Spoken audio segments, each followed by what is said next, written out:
Welcome to our tutorial on how to buy Shinkansen tickets online. Let's go through the key points you need to know. To ride a Shinkansen, you need two types of tickets. First, a passenger ticket, which shows your car and seat numbers along with the destination station. Second, an express ticket, which is necessary for Shinkansen and other express trains.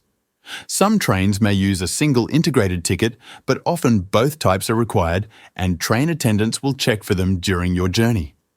For non-JR pass holders, the price of a Shinkansen ticket includes the base fare, a Shinkansen supplement, a seat reservation fee if applicable, and a green car fee if you choose first-class seating. Prices increase with distance travelled, and there are additional charges during peak seasons. Reserved seats and green car seats come with extra fees, and some trains like Nozomi and Mizuho require a supplemental fee not covered by the JR pass. Children's discounts vary by age.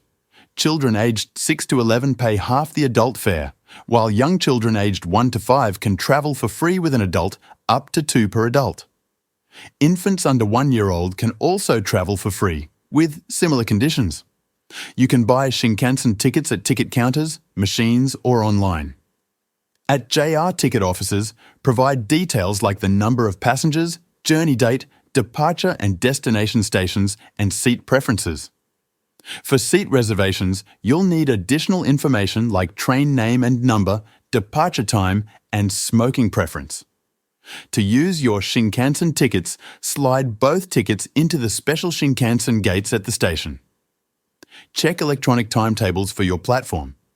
If you have a non-reserved seat ticket, find the non-reserved cars and wait in line. If you have a reserved ticket, proceed to your designated seat. We hope this guide helps you navigate the process of buying and using Shinkansen tickets. Thank you for watching.